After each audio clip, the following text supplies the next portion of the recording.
Good evening, everybody, and welcome to another edition of The Guys Who Stare at Stats.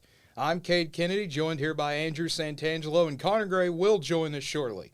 We have a lot to talk about today, whether it be NBA, NHL, a little bit of NFL, a little bit of everything, college baseball included. But as always, getting started here, please be sure to like the video, be sure to subscribe to our channel, whether this be NWTV7 or The Guys Who Stare at Stats.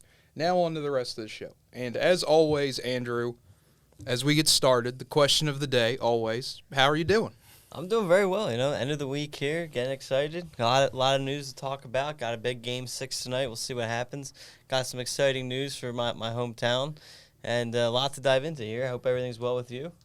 It is. Everything is going well.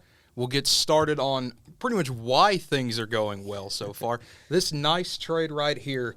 Last night, I was gifted a gem of an article. Hey, Christian Wood might be traded to the Mavericks. This might happen. And I was like, oh, that's wonderful. And then 10 minutes later, oh, yeah, by the way, it's going to happen. Okay, for what? Oh, the 26th pick. Who else? Trey Burke, Sterling Brown, Marquise Chris.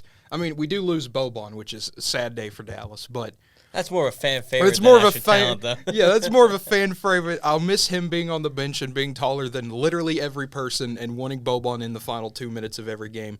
But other than that, you get a solid 17-10 guy in Christian Wood and an actual center. I'm happy that the Mavs have decided to get an actual center. That's pretty cool. It's pretty funny. This trade happens right after our Tuesday show. We talking about what the Mavericks possibly going to do. We mentioned Andre Drummond. We mentioned this kind of trade. Yeah. Christian Wood really wasn't a guy I really even thought of. Like, he didn't seem like he was on the market or anything, but credit to Mark Cuban, goes out, does his job, finds a way to get him. Like you said, that really basically traded a really good player for nothing in that sense. I mean, your biggest thing out of that trade is you probably lost a good actor. I don't know if you saw the movie Hustle on Netflix, but he was in that and did pretty well. Well, we also lost a good actor in Boban. He was in John Wick 3. I mean, yeah, that's true. That's how I meant Boban. We traded actors.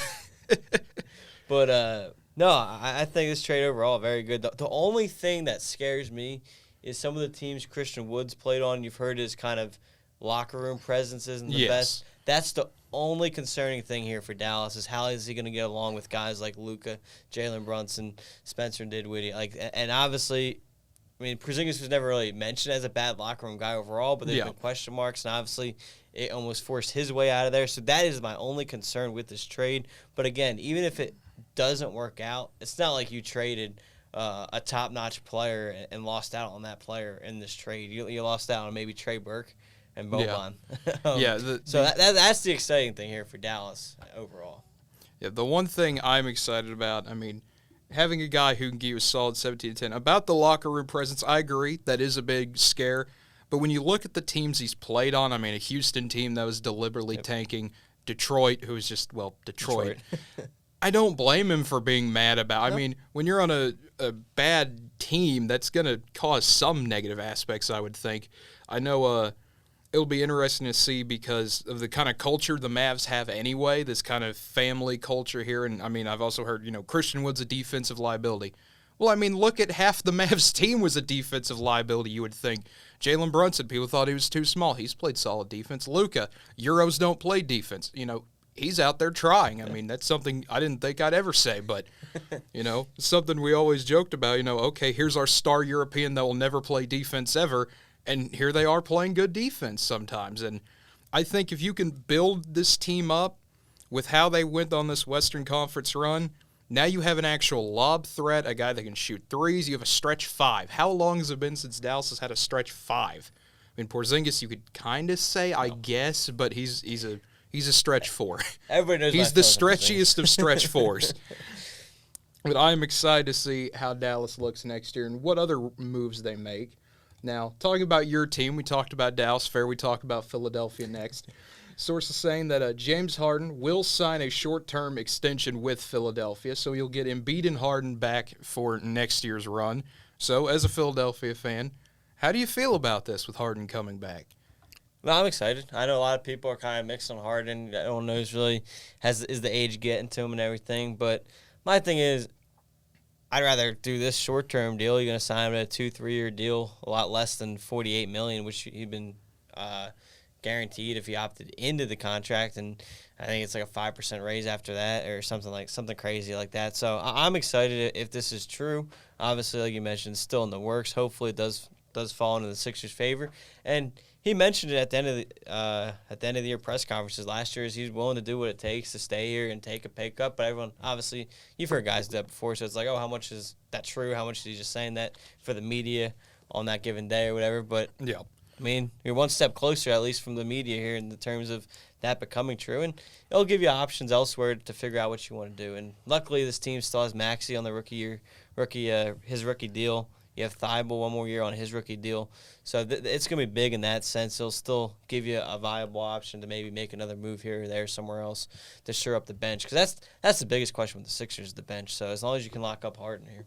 Yeah, I mean, it's looking like it'll be more a 2 or 3 year deal, it looks like, for James Harden, which I think is a good time. You still have that window opportunity.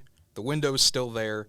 You still have an opportunity to compete for championships. There's nothing Philadelphia can't do. I mean, you've seen every team in the East has a weakness. Yes. The West, I mean, you can say the same thing, but I will always argue the West is better than the East because, I mean, the Warriors exist. I mean, that's kind of a point A, the Warriors, point B, LeBron. Yeah. Well, and to your point about the window, you have to take advantage of the window now because, listen, obviously I'm a huge Joel Embiid fan. But you didn't do the process for nothing. Well, that too. But obviously I'm a big Embiid fan. And listen, I mean, obviously I hope not, but you look at the history of centers, they fall off a lot quicker than a guard or a forward just because of, I guess, how big they are. I guess that's why. They're like, I don't know the science behind it. Yeah. But I mean, you look at Yao Ming, you look at like those guys, like they fall off a little bit, and Embiid's already had his injury history, obviously, and he had to get 3 surgeries this offseason. So he's obviously dealing with stuff that way. So he's hitting 30, I think, next year. So you got to take advantage of the window now. And because, I mean, after that, say you sign Harden a 3-year deal. After that 3 years, you have Embiid at 33. So how big is that window is the question. Yep, that is going to be an interesting question for Philadelphia. Also, free agency 2 weeks away. I can't wait. the greatest offseason in sports, it's on its way. Speaking of that great offseason, Chet Holmgren has not provided his medical information to teams, at least most of them, and didn't do the NBA's heart screening, which could suggest his agents are trying to manipulate the draft a bit, which is something that I really did not expect to happen. I've never heard of this before as Connor Gray joins the show here. But I really don't know how to feel about this. This is something I've never heard of before, where a player kind of openly manipulating the draft like this. Yeah, I mean, you see it when you got guys that are in question, and you see injuries play players down and force them to fall later in the draft. I mean, just take this year's NFL draft. You had the big linebacker, Nakobe Dean. He was supposed to go first round. He had injury question marks, and he did the same thing. He didn't provide that, and he falls to the 3rd round. So he cost himself 2 rounds in the draft. So who knows how that's going to impact here with Chet. I've said before, I'm already worried about Chet, so this is even more of a worry. But, I mean, if I'm a top 3 team, you need almost a sure thing pick, and this would scare me away from him, if I'm being honest. Yeah, it'll be interesting to see what happens there. You got anything on this, Connor? I have no idea what you guys are talking about. Okay, we're just talking about Chet Holmgren here, guy from Gonzaga, big center. But moving on to the next move, you might know a little bit more about this, being the Thunder. There has been some increasing talk. Portland might trade the 7th pick to Oklahoma City for the number 12 pick in a package that could potentially involve Lou Dort. And you get a guy that's averaging 17 a game for the Thunder, a good all-around guy, offense, defense, can do it all. Could be interesting to see what Portland wants to do here. I mean, Portland has been trying to get a second guy really to go with Lillard. I mean, I guess they feel confident Lou Dort could be that guy.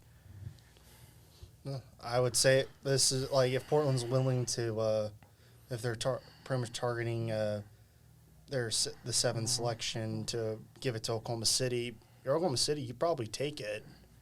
Take it because, hey, you can get the guy that you want or someone that you might take a steal from someone really quickly up higher. Yeah. Especially you already had the 2nd pick. Mm-hmm. If you get number 7, you're already putting yourself in a better position to get a better player. Yeah. Instead of having to sit there back in the draft waiting, hopefully someone falls to you. Mm-hmm. For me, this would depend on what end of package, what that package is. If it's anything like just a 2nd-round pick or something like that, I wouldn't do it. You already know what you can get out of Lou Dort. Obviously, he had a fantastic year. You're going to have the number 2 pick. I'm not a huge fan of the depth in this draft class, so that's why that would kind of scare me here. If it was a really stacked year where you have a lot of different options, then maybe you move up so you have 2 and 7. But for me, if you're willing to trade that number 12 pick, I'd look elsewhere, maybe for a proven veteran like bench piece or something like that, because this Thunder team, they got a couple young guys last year that performed really well. Start to build off that. Yep, I can see that as well. Portland's, though, they're trying to get that second guy, and we'll see if they have any luck with that. And then a little lighthearted news: the NFL has officially announced this year over the offseason that multiple helmets are back. This is a good thing, everybody. Saints have unveiled a black helmet that they plan to use this season. I'm in favor of it. You already have gold and black. Now you have black and gold. It's nice, just simple. Don't need to think about it too hard. Just go ahead and do it. Just create alternate helmets. Bring all the alternate helmets back. I saw Atlanta's going to do a red throwback helmet. The Commanders, I think, are planning on doing multiple helmets. I think they might have a black helmet they might do as well. I mean, if you're any team right now, I would prefer you probably try many alternate styles of your helmets as possible. Yeah. I know some teams, like especially for Dallas, they don't necessarily have much of a change in regards to how they do their helmets, besides probably obviously an alternate color. They need to bring one that just says 1990s on it. That's what they need to do. But it's they obviously for them it'd either just be just the regular Dallas logo with the white helmet instead of the regular silver. Mm-hmm. But obviously, there's many different combinations. As long as they don't go navy blue with the helmet, it's fine because it'll look terrible. Yeah, no, I think this helmet's cool. I think the NFL did the right thing. They finally opened it up. I mean, you look at one of the best parts about college football for kind of average viewers. They love the different uniforms and everything, and they love seeing all the different combinations. So I think this bodes well for the NFL to do that, and obviously the revenue will go up because they can sell more helmets. Obviously, I will say is obviously for us, we like the different alternate styles. Obviously, much older folk only want one thing and one thing only. Like especially like I know what Cade's told me with some OU fans, they're like, we need to keep it normal. It's here's the thing. Tradition. Here's how I feel about it though. College football, if you're a traditional power, you stay with your look. You don't want to see Penn State going out there wearing blue helmets. That'd look ridiculous. But if NFL teams, I'm all for it. Wear an Oilers throwback. Wear an old school AFL Patriots throwback. Well, there's nothing Go wrong. for it. I'd say even if you're a traditional power, there's nothing wrong with mixing it up every now and then. Yes, there is. You already have your look. You don't need to change your look to somebody else. Yes, you When you can. got Oregon out there looking like, the Nike team of the week, they had no tradition, so they could go ahead and do it. If Alabama was to come out with white helmets, that'd look really weird. Or wear like houndstooth or something ridiculous. Well, it's like not just referring to helmets, like they can have different style of color jersey or pants. Oklahoma, if they ever wear black jerseys, there's going to be a lot of people upset in this state. I'll just let you know right now. If they ever come out and wear black anything in football. Well, they have no. Well, sadly, the fans can't necessarily dictate it. Players are usually a lot in favor of all that stuff.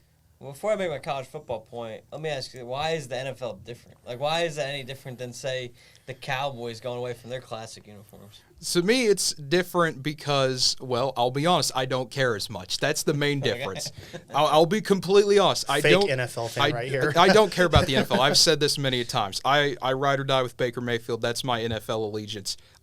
Let's go Kyler Murray. Yeah, I mean, my dream is always Baker versus Kyler Super Bowl, and now we may not do that anymore. We might get, I don't know. This man doesn't care for Kyler Murray. I do care about Kyler Murray. He's very cool and runs very fast. It's great. He also is a great baseball player.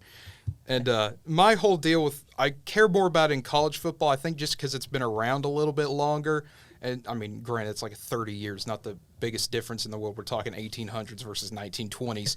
But to me, there's just kind of some prestige about seeing these older uniforms. Like Texas wearing their nice uniforms they have, USC with the classic looks they have, the Penn States, the Alabamas of the world. It's a timeless look. You can look and say, wow, they've worn this all the way since 1930. Well, you know who Alabama is. You look at any photo, you see, oh, that's Alabama. You look at, Kansas or Kansas State, and you see their logo when it changes every 5 years. To me, that's a sign of we can't establish ourselves as a program, so we have to change our look. Okay, we still can't do it, so we have to change our look. okay, we still can't do it, so we have to change our look. And then K-State they hasn't finally really changed a lot of their looks in. They haven't since the 80s because they finally established on a brand, a good brand, the Power Cat logo. And Kansas hasn't changed theirs in over 20 years. They change that Jayhawk every once in a while. They haven't done it in a long time. They barely change it. I know, but still, it's the idea that you have to change it in general, which is ridiculous to me. You could stick with the old 40s Jayhawk and it'd look probably better, just slightly. And also, you grew up in a household where your dad never really only rooted for the Patriots every now and then, and also just instilling you with. Obviously, here in Oklahoma, it's college football. You ride or die with it. Yes, college football, good. I agree. But for me, obviously, growing up in an NFL household, I was like, I love the NFL. Yeah. So it's like so your weird opinion that they're different. It's like it's just, and then you've basically just made the care level. It's like that's still not necessarily a great argument to stand on, but. Fine, that's your opinion. Yeah, I mean, I just think the college football, to me, has more tradition because it's been around longer. The Super Bowl, obviously, is the biggest thing in sports, but I value like a Rose Bowl or a Cotton Bowl or a Sugar Bowl or something like that. To me, that's lost a lot of its prestige. To me, that's still important stuff I'll sit down and watch. I can miss a wild card game. I can go back and look that stuff up. To me, there's something still prestigious about sitting down on New Year's Day and watching the Rose Bowl or watching a Cotton Bowl or a Sugar Bowl. Because I guess that's just what I was raised with. Those are the big games. You sit down and watch those. Even if your team's not in it, that's history being made right there. Super Bowl, of course, I'm always going to sit down and watch because it's the most important thing in the world. The tradition's a good answer. That's why I just didn't know. I was curious why it was different. But no, tradition's a good answer. And I will say in terms of the tradition standpoint, and I mean, I watch every game anyway, but yeah, I think none of us are average viewers. We obviously watch a lot of sports, but I feel like now with the college football playoffs, though, those Rose Bowls, the Peach, like all those bowl games have taken a hit in terms of that because now everyone's like for the whatever the year is where whatever the playoff games are that year. Those obviously have now taken a more significant meaning. I think for average fans, obviously, we watch like every game in the world, so I can't speak on it because I'm going to watch it regardless. But I feel like for an average fan now, you're okay with missing one of those games just because it doesn't have as much of that tradition that you were mentioning. Yes, and I agree with that. I will also say that in regards to the tradition of college football, many even established programs have lost aspects of their tradition because instead of the brands holding all that power, more of that power has gone to the players. Mm-hmm. You don't have players staying with teams all 4 years. Some of them are 2 years and done. Yep. Done, which you understand. You go get your money. I have no issue with that. But players will transfer. Many different players will transfer all around from all the way from FBS down to NAIA. Yeah. It's like players have more control over their destinies than they used to. Well, is basically if you got with an established program like Oklahoma, Alabama, Penn State, Miami, you ride and died with those programs because they held that prestige that could get you somewhere because that's where people look to as the best teams in the nation. Yeah. I will say off that real quick, I blame professional sports for that case. I think a lot of that college stuff really started to happen when you had all the players leaving and kind of controlling where they want to go. I mean, point to the NBA especially. I mean, name the superstar who has left their team and has lost that tradition and the what's the word I'm looking for? The loyalty towards their team. I mean, you have obviously LeBron leaving. You have Kevin Durant leaving. Yeah. I mean, even you go to other sports now, and I mean, obviously I'm a big Phillies fan, so I'll use them as an example. But back when they signed Roy Oswalt, Roy Halladay, obviously I had Cole Hamels, but then they gave in Cliff Lee as well. I mean, you have all these superstars. You used to see, I mean, look at Derek Jeter, Mariano Rivera, Dirk Nowitzki, Kobe Bryant. I mean, that was that kind of era. Now you have all that kind of switch. And, I mean, who's your I mean, I guess you'd probably say Curry, but who's the big-time guy that's staying with their teams nowadays? And Lillard's is one of the last of a dying breed. Exactly. Yeah. Obviously, Lillard getting traded, or leaving, not Philly, Portland. I wish Philly. I was about to say. That was the one that I was like, why don't they just send Lillard to Philly? Because that would have been a better trade-off for, I think, the Sixers. He doesn't want to leave. I understand he doesn't want to leave, but obviously the NBA has made it to where obviously players get to control their own destiny, which I have no issue with. It's obviously one of those things where it's it's a hard thing to talk where in regards to the arguments in regards to and debate about loyalty is obviously a hard thing to come by. When you have players that give their loyalty, they end up getting stabbed in the back by the teams they thought, the ownership that they gave their loyalty to. I mean, Blake Griffin didn't want to leave the Los Angeles Clippers, and then sometime after they gave him a massive extension, they ended up trading him off to Detroit. So it's like it's just one of those things where loyalty bites you in the ass, even though that's just how things work. Yeah, it is one of those things where, to me, I guess it's more loyalty is one of those things that I think still is there in the college game that it isn't in professional sports. I think to me that's, at least from my perspective, the way I see it, at least with Oklahoma. The OU people are going to ride and die with Oklahoma. The players aren't because they're going to go get their money. And we're at the point where we understand that. We don't like it, but we understand it. And also, I think it also depends on the coaching staff that they're around, I will say. That too. I will say under Lincoln Riley, there was a culture of players really just kind of went and did their own thing. There was no sense of loyalty to whatever. I understand you had many players that stayed all 4 years, but that was mainly because they were getting opportunities to be on the big time. Yes. And obviously, there was not necessarily a culture there. While with Oklahoma State, guys ride and died with Mike Gundy. Yeah, well, I mean, that's another Lincoln Riley problem that a lot of OU people didn't like. That was one thing I will say that Bob Stoops had was that he commanded the loyalty of his players, and they loved him for it. Yeah, you could tell Bob wanted to be there every single day. He absolutely loved his job. He loved the university. He loved his players. He loved everything about it. And in turn, the fan base loved him because, I mean, he was the guy. He brought OU out of the darkest pit they had been in forever in football history. No, they were I know when they brought him in that helped, but I think they were getting there without him. They just flipped a coaching staff. Yeah, I mean, you got a guy who could not only recruit and win instead of a guy who could just recruit. But I did not expect to have this much of a debate off of one black helmet, but here we are. Well, that's what happens when stuff gets brought up. Yeah, it happens. But moving on to other news, the World Cup. This is just an hour old. The 2026 host sites have been revealed for the World Cup with 11 venues in the United States, 3 in Mexico, and 2 in Canada. For the United States, you're going to have games at MetLife Stadium, which is New York, New Jersey, SoFi in Los Angeles, AT&T Stadium in Dallas, Levi's Stadium for San Francisco, Hard Rock Stadium for Miami, the new Mercedes-Benz Stadium for Atlanta, Lumen Field for Seattle, NRG for Houston, Lincoln Financial for Philly, Arrowhead for Kansas City, and Gillette for Boston. Interesting stuff there. I want to take a trip to Kansas City to go watch some soccer. That'd be fun. That would be interesting to see. Now, there were a few places that missed out that wanted to host. I mean, Denver, Nashville, Cincinnati, Orlando, and Baltimore also placed bids for the U.S. to host, as well as Edmonton. They tried. Shout out to Edmonton. They tried to get another Canadian city.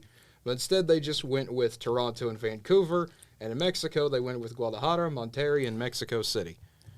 So, is there like a central location they'll have where they'll have the round of 16 or something like that? That is what I'm trying to look through right They probably haven't determined that yet. Yeah, that'll probably be a it's interesting. Mainly because it's basically a North American FIFA World Cup. Yes. But obviously, what I was mainly concerned is do they even have a centralized area? But I guess obviously, like you said, they'll figure it out when they get there. Yeah, that's usually they've got 4 years to figure this out. I would hope they have a plan. Now, none of the original venues from the last time the World Cup came to the U.S. in '94, so there will be no Rose Bowl championship this time, even though that'd be pretty interesting. That's probably not the best place to have a soccer game. They mix it up a little bit. Don't have the same stadiums. Yeah. And that brings us into, doesn't really, but I'm going to say it anyway. This brings us into the big story of the day, Game 6 of the NBA Finals, Golden State and Boston. Warriors can close it out tonight. Or do the Celtics force a Game 7? Celtics are a 3.5-point favorite, as you would expect, an over-under of 211 points. So, as always, a lot of scoring expected in these. Should be a fun game.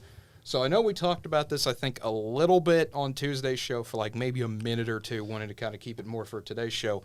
But what does each team need to do if they want to win this game? Warriors have won 2 in a row. They're trying to close off. They have not won a closeout game on the road yet. This postseason, they're 0-3. It's still once again a tough decision because you don't know how Boston or the Warriors will play. I mean, Warriors last couple of games have looked overall good. I mean, last game obviously you had Wiggins play very well, and you also had not Curry, because Curry only had 16, but Clay played a little better. I mean, you had Warriors as an overall team played better even when Curry wasn't there. If Curry actually played like how he played Game 3 and 4, that would have been a blowout. But obviously Boston, with their struggles, not everyone. It's like they can't seem to get at least three to four guys to all go all out in one game. It's like it's always, you have three, but Tatum falters when basically leaving it up to Smart and the other guys to actually do something. If they can get pretty much their main starting lineup and anyone that can come off the bench to at least help with support, Boston probably could easily win the game. But that mainly comes down to does Curry not play well. I'm mainly looking at Curry, see how well he's going to play. Obviously, you want to look at Clay and how Wiggins and basically the rest of that the depth for the Warriors will pay off. I think at the end of the day, I think Warriors will finish it off. Boston just cannot seem to get it together when they need it most. I think Warriors finish it out in 6. Yeah, this game's going to be intriguing. I think if the Celtics want to win, they have to stop Andrew Wiggins. I think he's been the one the last couple of games that's really killing them.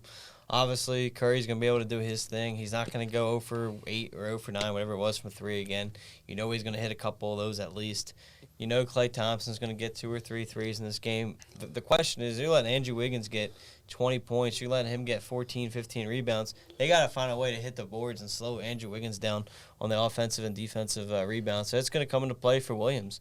Both Williams is on the Celtics, and even maybe Tatum is a matchup there for Wiggins. So I'm interested to see how they respond. For Celtics players, it's going to be up to Jason Tatum to respond. He has not been efficient shooting-wise. I know he's been getting points, but overall his efficiency hasn't been there. Marcus Smart, you know what he'll do on defense. He'll be fine. He just needs to, kind of like Draymond Green, he needs to control his temper a little bit. You can't afford another technical foul there, especially in an elimination game. It's going to come down to that here, and I think the Celtics take Game 6. I really do. I think they'll force the Game 7, especially with it being back in Boston. Celtics are a really good team. It's going to be tough to beat them 3 times in a row, especially twice in Boston. So I'm gonna go with Boston here. I think they'll make the adjustments needed to pull this game off and force this Game 7 and create one more day of the NBA. I will say this, though. I don't know if you guys saw this.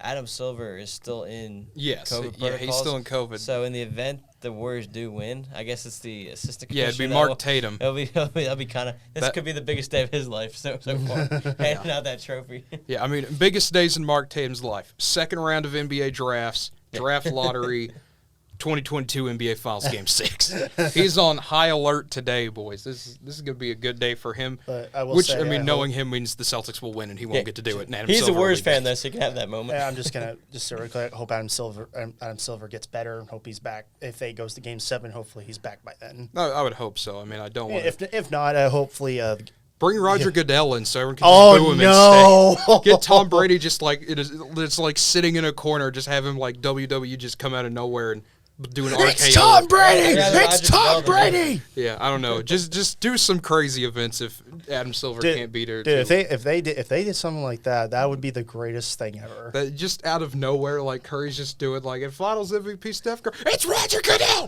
What is he doing here? Oh my God, it's Tom Brady. It's just like what in the world is happening? As a fan of that type of thing, I love that. That would make me happy. It just pans to Vince McMahon, and he's just watching the whole thing at the top or something. It's like he orchestrated this whole thing.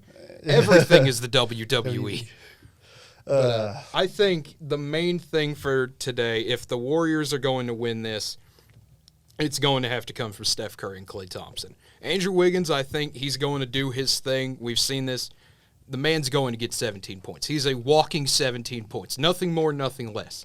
But those rebounds and assists and steals and blocks, that's everything else. If he can get a third straight double-double, I think Warriors win this game. If Game 6 Klay does Game 6 Klay things, Warriors win this game. But if one of those two doesn't happen, and if Jason Tatum and Jaylen Brown play like they're capable of, Marcus Smart doesn't shoot himself into a slump, Al Horford does what he does, play solid basketball, that's all you need him to do, I really think the Celtics can win this game. I don't see all three things going the Warriors' way of the trifecta. I think something's going to happen. This might be the game they finally figure out Wiggins, and I don't know how you switch that on him because, I mean, you throw Robert Williams at him, you throw Al Horford at him. I think if you keep throwing a new person on him early, try to get a little bit more physical, I think that's one of the ways you can get to the Warriors. I mean, except for Draymond Green. That's the one guy you can't do that to. He'll just do whatever he can. But I think Boston takes it here. It'll be a fun game. It'll be close, but I think we'll have a Game 7, and we'll get all the way to Sunday before the offseason begins. So, Ken, is there anything Wiggins can do tonight to steal MVP from Curry? Yes, if he has like 20 rebounds. If he has a 20-20 game. If he has another rebound game and Curry doesn't overshadow by scoring a bunch of points. Because I think if Curry gets like 30-plus points, they're going to more likely hand to, especially they're going to look at the earlier games and obviously that Game 4 where he shot 43. They're going to look at that one and be like, right now he's the front runner, but if Wiggins has a 20-plus rebound game, Curry doesn't shoot well and they win tonight, and Wiggins has like 20 points, around 20 points, they're going to probably he could steal the MVP, but I just don't see it. I don't know either, but my whole Wiggins path to victory here, got to have a 20-20 game, I think minimum, just because people are still going to talk. Well, Curry had 43 in a game, which is impressive, but that's one game out of 6. You got to look at what Andrew Wiggins is consistently doing. If he can drop a 20-20 game or maybe even a 25 or 30-point game and get a double-double, who knows? Maybe Andrew Wiggins drops a triple-double. If you do that, you have to give it to him. Wiggins starting out the series wasn't strong, but obviously these last couple of games he's played much better. Yeah, he's developing rather quickly in this Finals MVP race. He's actually looking like a top draft pick. He's living up to that Maple Jordan nickname of his for once, which is good to see. It's good to see. I know some Andrew Wiggins stands out there will be happy about that. Yes, they exist. I know them. So real quick to reverse it, if Celtics are up 3-2, who's their MVP right now? I go Brown. I would too. I would say Brown. Yeah.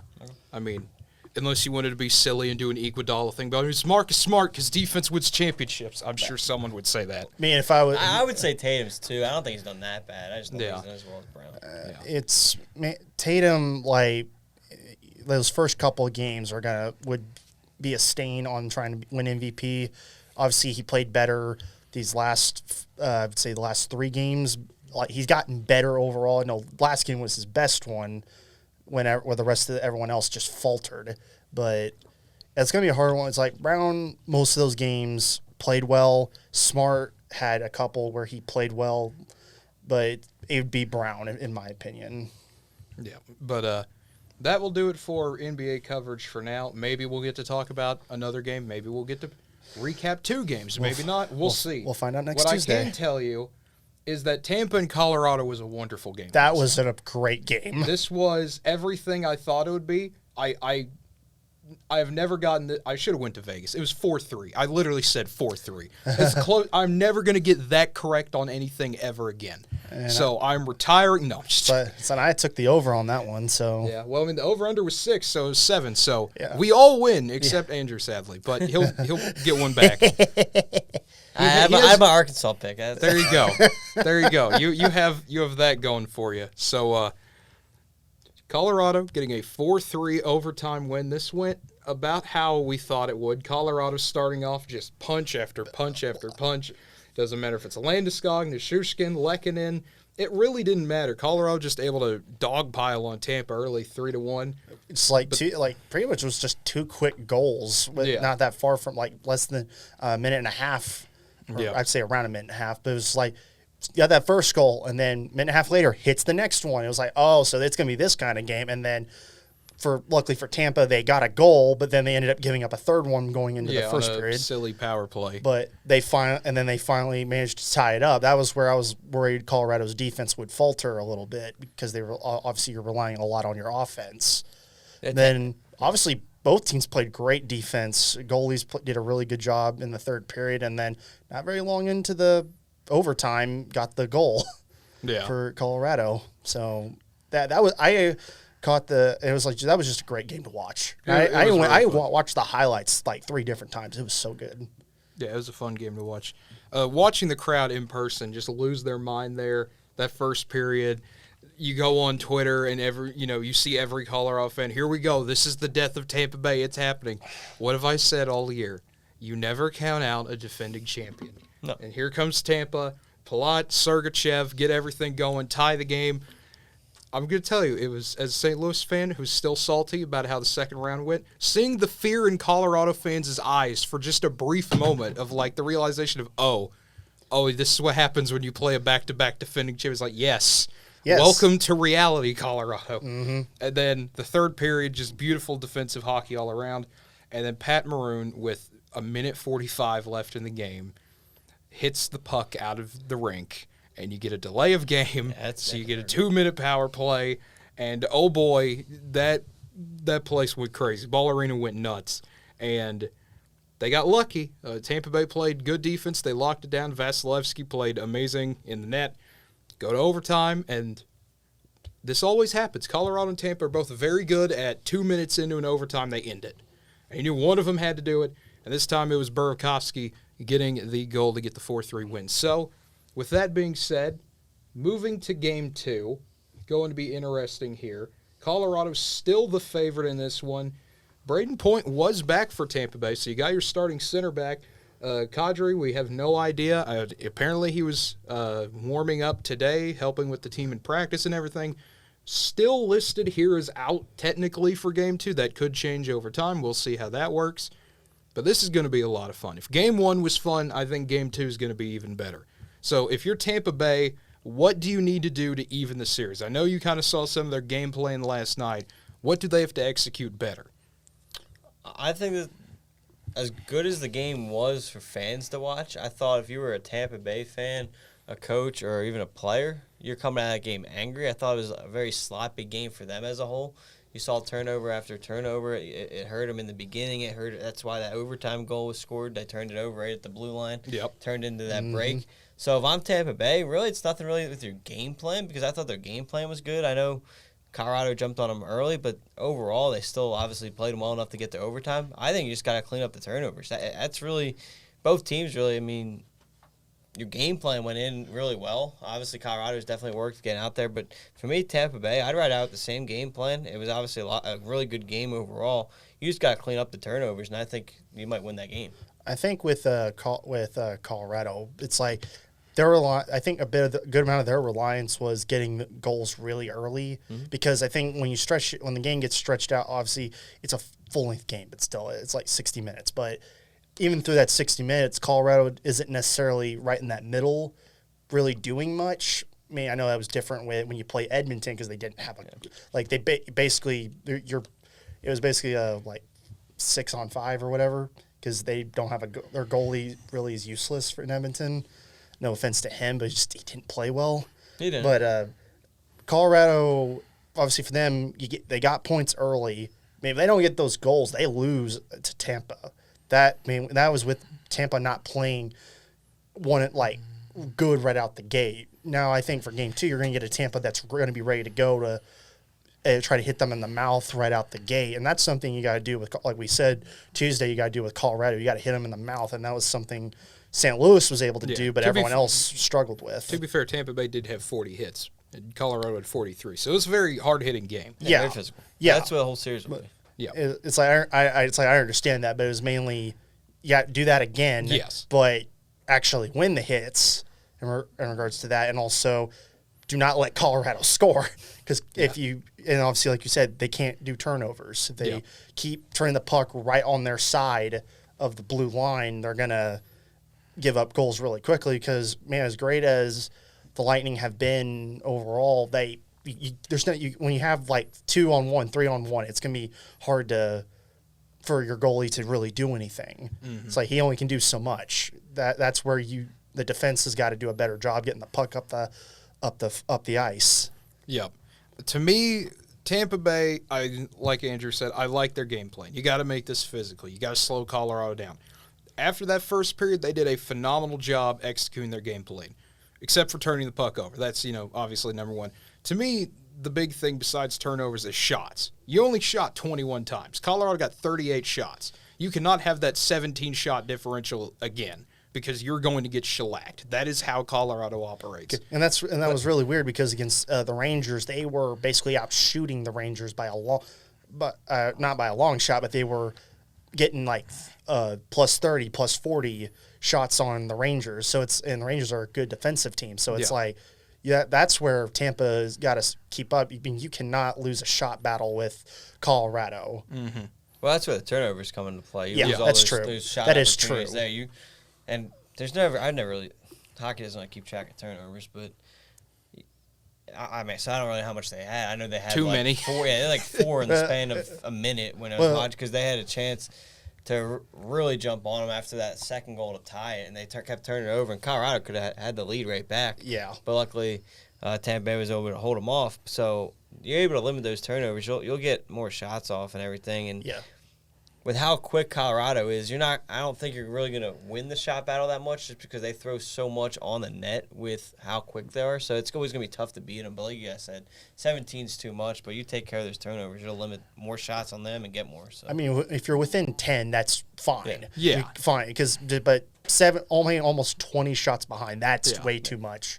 So it's like you said, I don't think Tampa will probably ever win the shot battle, but you got to keep it relatively close. Yeah, that's got to be the thing they do. But when it comes to picking, I know I'll get back to you two on this. This really does feel like the Blues series to me. I feel that Tampa Bay has the game plan. They have the opportunities. They have the talent. They have the depth. They have everything going in place. So I got to go back to my original game plan of Tampa every time. I think Tampa wins game 2. I really think they're going to come out. They're going to stun this home crowd.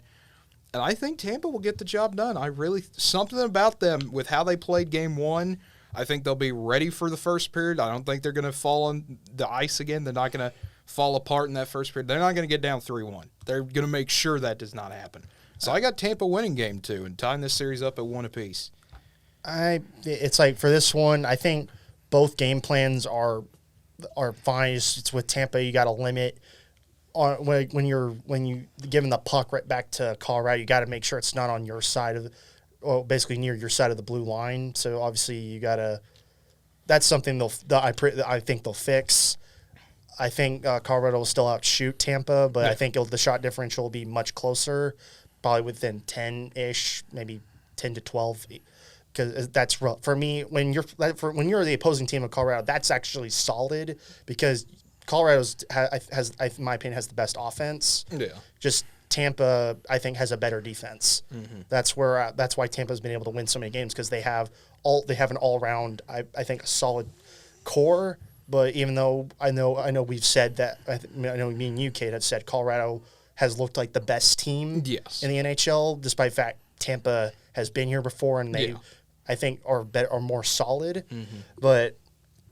And basically, I think if Tampa wins tomorrow, or is it Saturday? Yeah, I'm lost what track of day it is. It's a day, but if they can get win game 2, this will be Tampa's series.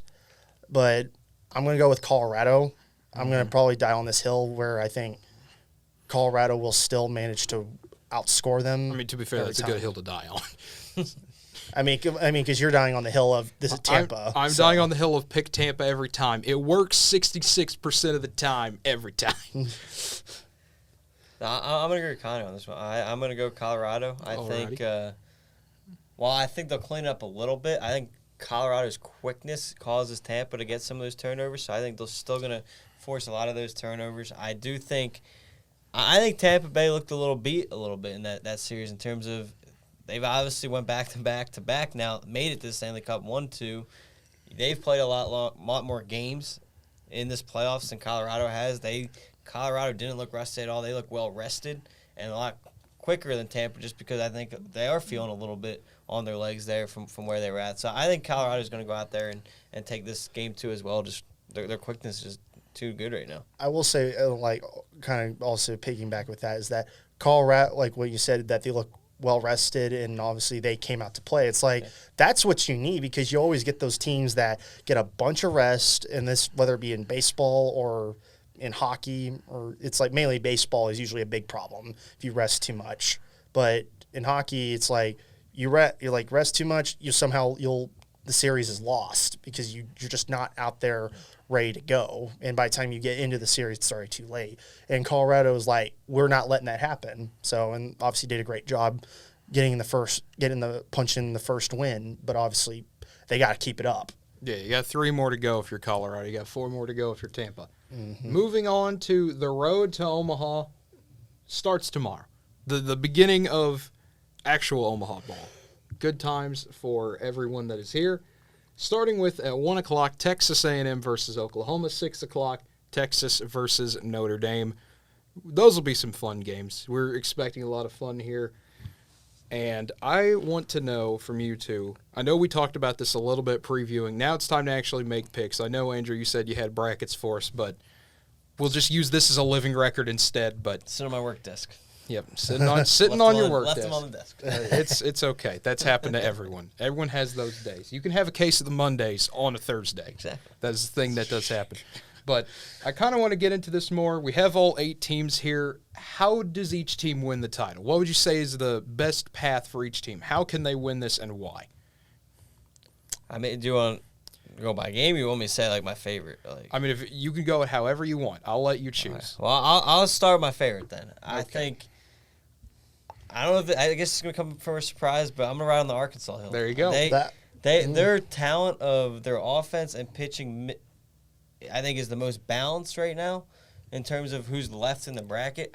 They played, obviously, in a very good conference in the SEC, probably the best baseball conference, or obviously one of them, worst case if you want to say that.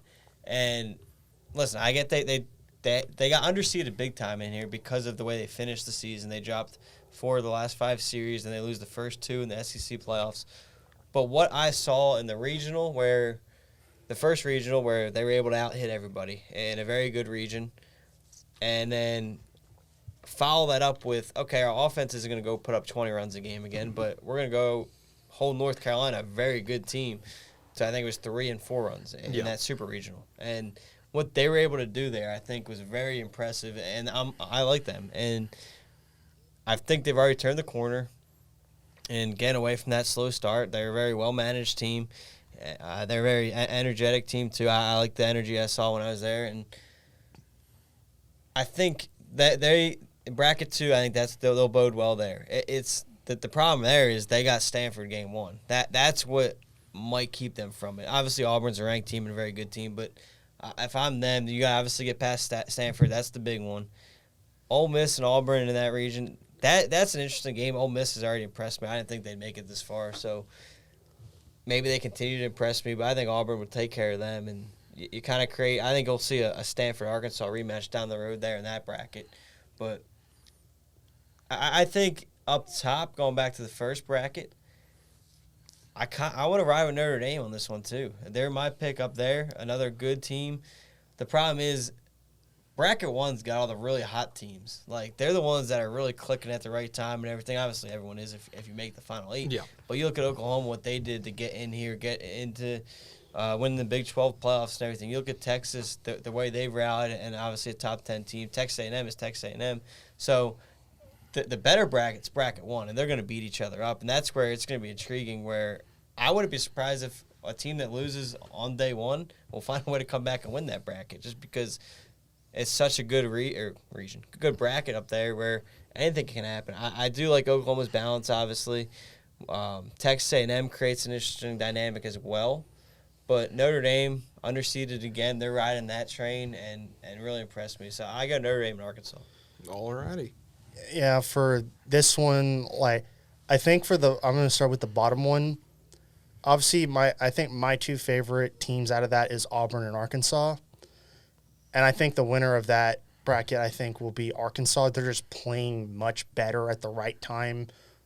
And obviously, overall, it's like you had to play a tough regional in Stillwater, and you managed to pretty much – you didn't beat up North Carolina, but, hell, your pitching came when you needed it and when the hitting wasn't basically battering everyone. So, obviously – Arkansas, I think overall is the much more balanced team out of everyone because their pitching, when it's on, it's on. When it's hitting is on, it's the best in the nation. Well, the way they've played, especially watching it live, that was something to behold. And obviously, Auburn has been playing some of their best baseball. Obviously, one of the few ranked team, only one of 4 ranked teams that managed to make it here. So, and obviously, Ole Miss is another tough one. Stanford, there's a reason why is that number 2 by them? Yeah, there's a reason why they're number 2. They are really good, but they also struggled to get here because they had to play against a solid UConn team that was just playing really hot. But obviously, Stanford showed why they're number 2. But Arkansas is the heavy favorite in that one, and I'll be shocked if they somehow get eliminated early. That one will just shock me. And obviously, in the top one, I'm leaning on Notre Dame and Oklahoma. I think those 2 teams are the hot ones, and plus I also want to see A&M and Texas deal with elimination game early. That would be fun. Though A&M overall has played less games than OU because OU's had to play every necessary game possible, while as A&M didn't struggle much in their own region, and then they won the Supers in 2 against a solid Louisville team. So they're on much better I think a little more rest, but obviously every team's not that much rested from the other. I wouldn't be surprised to see OU somehow manage to pull one on A&M, and then Notre Dame, obviously, like you said, Andrew, they're going with that feeling of being underseeded and underappreciated, and they've been playing lights out for the most part. So I'd say out of that top one, Notre Dame's my favorite. So I agree with the bottom. I think Arkansas is the favorite down there, even though Stanford does have that nice number 2 next to their name. But as we all know, that means absolutely nothing when you get to the postseason. Stanford, to me, has proven many a time again that, yes, they're a very good offensive team, but their starting pitching scares me. That is when you had your 3 starters against UConn, who is a good offensive team, granted, but when your starters go a combined 10 or 11 innings pitching in 3 games, something tells me that nothing's right there. And when you get a team like Arkansas who can mash the ball whenever they feel like it, that sets up disaster for Stanford. It would not surprise me if they went 0-2. You have Ole Miss, Arkansas, and Auburn, who are all getting hot at the right time, all have crazy offenses that can go off whenever they need to. No, I would probably also say, like, obviously with Ole Miss and Arkansas, they're feeling underappreciated. Yeah, well, I think that goes for mainly every team. Mainly Arkansas. Ole Miss, they were a 2 seed, right? Ole Miss was or a 3 seed. I think they were a 3 seed. Yeah, Yeah. they were a 3 seed. They're just playing really great at the right time. Yeah, and Ole Miss has always had a really solid baseball program. I mean, there's a reason why their fans were rabid about their coach not doing well, and they basically were like, and I'm not sure, it's not exact words, but obviously you were paraphrasing like, well, if you don't get to a Supers, you're going to probably lose your job. Yeah. And then he made it to the World Series. So. Yeah, then they made it to the World Series, and it's like, but now if you don't win a natty, you lose your job. Let's just keep up on this train as far as we can. Just keep putting, if you don't win 5 natties in a row, you're fired. Okay, now do it. It's like, I think with the fan base, even though they're not going to want him necessarily fired, they're going to keep throwing gas. I think half of it is a joke, like fire Mike Stoops, where they would still happen in like 2020. It's like, rehire Mike, just fire him again. I still don't like him. But obviously, I think this is probably one of the more interesting College World Series, because you obviously have 3 teams in the top bracket that hate each other. Well, technically 4, but in baseball it's a little different. Oklahoma hates every single one of these teams. I'll make that clear. I don't know how much hate Texas and A&M have for Notre Dame, but I know Oklahoma doesn't like any of these teams. Well, it's like, if you're referring to just baseball. Yeah. Obviously, if you pick the football element, they all hate each other. Don't worry. The baseball hate carries over. It always carries over. I will say the second round matchup's going to be pretty good. But I will say, when it comes to hatred, it's not – Notre Dame probably has the least amount of hate going their way because – Probably, yeah. It's mainly because obviously with Texas A&M and OU, they're all neighbors to each other. So it's obviously they were in the same conference together. A&M 2011 leaving, and then obviously OU and Texas going to be rejoining A&M maybe in a couple years or next year, who knows? Yeah. Because we don't know if those contracts will ever get bought out. But obviously, it's like this one's just like, it's very interesting. I know I'm repeating myself again. I think out of the 2 teams I'm favoring are Arkansas and Notre Dame. See, to me on the top bracket, there's a lot of oddities because if we want to come down to it, what do you think is better to have in the World Series? Given how Omaha's ballpark is and everything, is it better to have a good pitching staff or is it better to have a great offense? If you had to choose one, what are you rolling with? I think I know what both of you two will say, but I just want to get your thoughts on it. I'm going pitching. There you go. So that'd be Notre Dame. Notre Dame would be your team. So you're on the money. When it comes down to it, I need a guy that's going to be able to – every team's going to get base runners. Yeah. So you need a guy that's going to be able to come in, close the door, get the job done.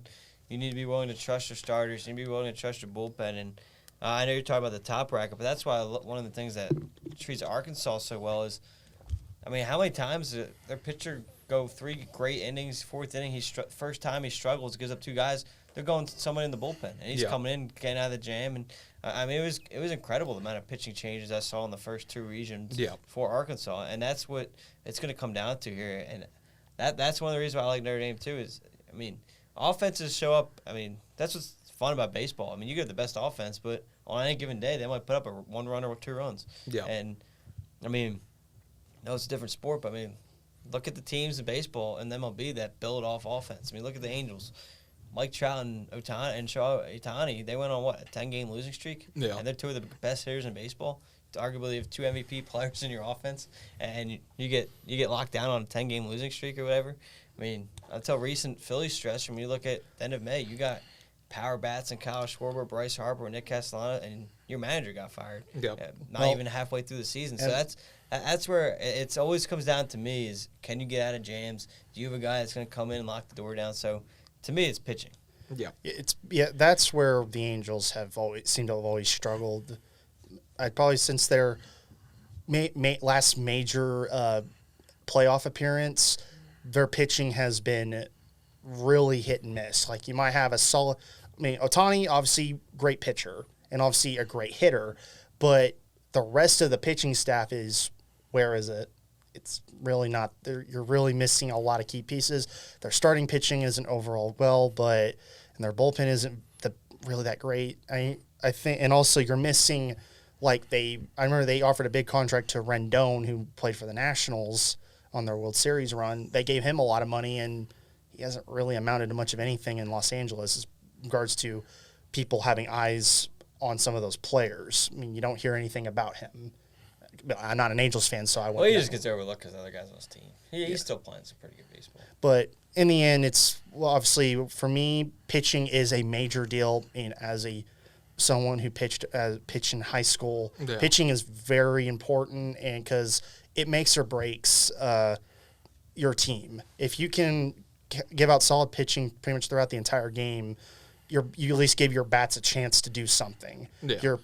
But the one thing is, obviously, I always look to the Stillwater Regional is that's basically a display of pitching just not being as effective.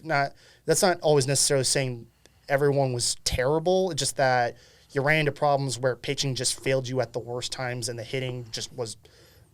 It's probably the best display of hitting in this year. You had Grand Canyon, Missouri State, Oklahoma State, and Arkansas just all hitting really well. Mm-hmm. So that's where pitching really matters. And I think Arkansas fixed their pitching struggles, and obviously Notre Dame's been pitching really solid. Yeah. And that's where I lean on those teams. And I could probably say I could lean on and obviously your defense is also a big play. Yeah. You don't have a solid defense, that's where I can look to Oklahoma, where if the pitching can be solid, if that's not as effective, or they're still getting hit off of, you can rely on that defense to make plays. Yeah. That's where I would probably have OU as my third team I was kind of leaning toward it, but I don't know. Yeah, that's the great thing about it is there is no telling what's going to happen. Once you step on that field, anything's going to happen. But I think, to me, I prefer offense. I know that defense wins championships. I know that. I've heard that my entire life. But there's something to me about if you have an offense that can get to any pitcher at any time, you're always going to be a threat. If you can go as long as you can put anyone out there and you can get a few hits off them, you're going to win. You're going to win a lot. And that's where I can say all of these teams, all 8 of them can. Yeah, all 8 of them can absolutely hit. I'd say the weakest hitting would be A&M because it's mainly because they've been playing good teams, but they haven't necessarily had a lot of games in this postseason where they've nailed everyone. It's mainly been low scoring a bit, but their hitting has come through to bail out their pitching. Yeah. But once again, that's me kind of knocking them, but it's like there's a reason why they were number 5 because they're really good overall as a team. Just pitching isn't necessarily on fire, but their hitting is pretty solid. Mm-hmm. That's where you can look at them. I would say look at Stanford. Auburn has done it. Ole Miss clearly did it against Southern Miss. Yeah. So that's where you can look at those. Texas has done it to East Carolina, but they didn't necessarily have a lot of their games where they're just hitting everybody. And OU's done it. They did it to Virginia Tech. So that's where every one of these teams can hit well. Just I think it will come down to pitching. Yeah. If it comes down to pitching, like I said, I think Notre Dame is probably the best overall well-rounded team in the top bracket. It's like Texas has a offense that can be out of this world. So I wouldn't be surprised if Texas beat Notre Dame. No. But you see Notre Dame run through the losers bracket and come back because they have the arms to do it. You saw it happen when they played Tennessee. They played 2 great games against them, but they had that one game in the middle where things got a little dicey. I think Texas will lose to Notre Dame the first game, though. And I'm just going to go down and start running through all my games here, what I think is going to happen in the first round, then I'll get back to you two. That's fine. But I think Notre Dame wins game 1. I think Oklahoma upsets Texas A&M. You look at the stats, they're very similar. I think Oklahoma is the better offense.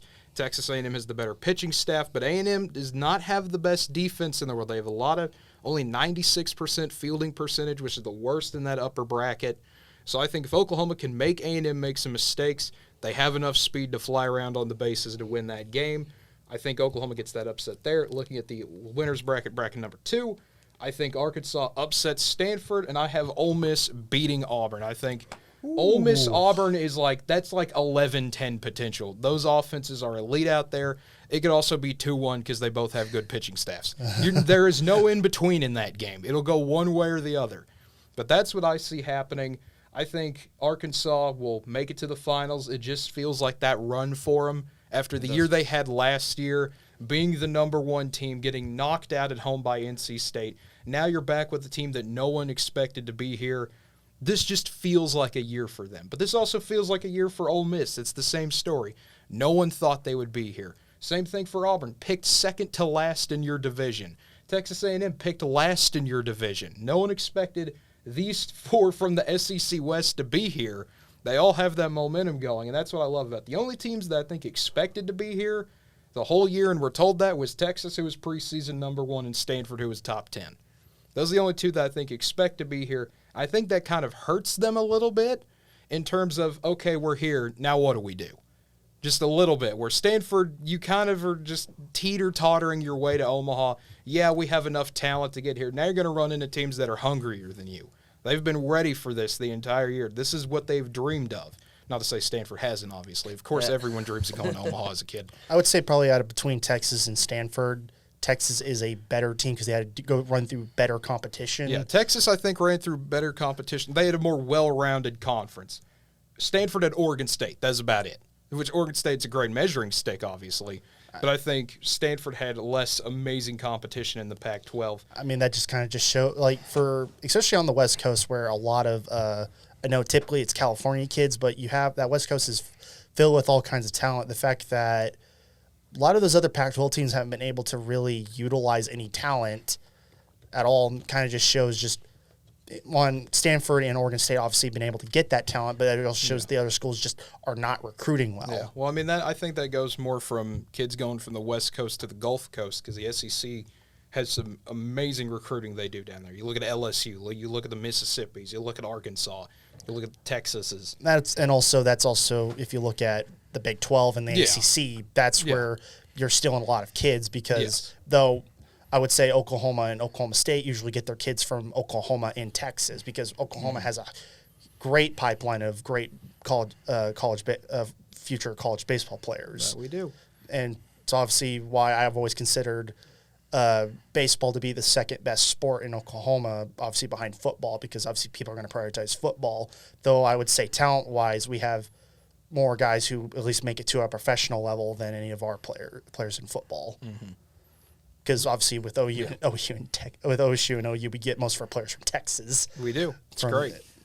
You got to take talent wherever you find it. It's mainly kind of showing how good in regards to talent is in two different sports. Yes. Obviously, we have good players that come from Oklahoma in football, but Texas obviously is that pipeline. Yeah. So, and obviously, I think players from Oklahoma in baseball, I think, are just better overall, especially watching some of them and actually playing against some of them. So that's just my take on that. Yeah. But I'm interested to hear what your guys' thoughts are. I know we've talked about teams that are probably the best in their bracket, but how does these first 2 days line up for you guys? I'm gonna go Notre Dame over Texas. I think they're the hot team right now. Their pitching's as good as anybody's right now, and they'll be able to hold Texas afloat. I'm gonna go Texas A&M over Oklahoma. Again, I mean, anything can happen in that game. I just like Texas A&M overall. Oklahoma obviously riding a hot hand. We'll see what they're able to do. It wouldn't surprise me if they win. I clearly am going to go Arkansas over Stanford after I talk them up so much. And then I'll go Auburn over Ole Miss. Yes, that'd be a little weird now. Arkansas is going to win this bracket, which is why they will lose to Stanford. I think Auburn will get Ole Miss. I think Ole Miss's run will end there. And then even in the elimination game, I'll take Stanford over Ole Miss. And then I'll go OU over Texas. Yeah, I think for the top one, we're all in agreement that I think we think that Notre Dame will take game one. Wait, did you say Texas would win? I said Texas will make it close, but they'll lose. Okay, I was wanting to make sure because what Andrew said. We all have Notre Dame taking that first one. I'm going to be with Andrew and have A&M take that one. But I think OU managed to get through that losers bracket to at least be able to play Notre Dame. Or wait, no, they probably wouldn't play Notre Dame. They would move to the other side. They would play the loser of if OU beat Texas in the elimination game, they'd play the loser of A&M and Notre Dame. We'll see. Wait. No, they don't flip it. So the loser of this game is going to go right there. Oh, they don't do the cross one? No. Okay. Because you say that, and then they'll be like, "Oh, by the way, we reinstated it," and it'll be like, "Why?" I hate that so much. So it'll be the winner of this bracket up here against the winner of that bracket. Okay. I just because softball did that cross stuff, so it messed me kind of. It messes everyone. It messes everyone every up. Year. So, I think I believe OU will eventually have to play Notre Dame, eventually, but that's where I'm going. I think Notre Dame gets to the finals. For the bottom one, me and Andrew have been talking up Arkansas, so I have Arkansas getting through their bracket with, I think, Auburn taking them to a necessary game. I just think Auburn is probably the second best team in that bracket, even though Stanford and Ole Miss are really good. Yeah. And I know I did initially talk up Ole Miss and how well they play, but I think Auburn will get one on them because they have a good pitching staff. Yeah. So I think it will be Notre Dame and Arkansas for the finals. Yep. It will be interesting for sure. As always, the road to Omaha starting tomorrow and then lasting for a very long time, which is good to see. Get baseball on for a while, nearly over an entire week of college baseball dominating the ESPN family of networks. Interesting to see how that will do. Ratings-wise, I'll, of course, break that all down when we get to our Tuesday show. But I do wish college baseball would actually get more TV during the regular season. Instead, they really don't have Sir, much. You will see CFB 150 on every network. We will show every documentary about college football several times. Yeah, we'll air the same one 15 times in a row. It's not going to change overnight, but baseball is in a lot better shape than it was 5 years ago.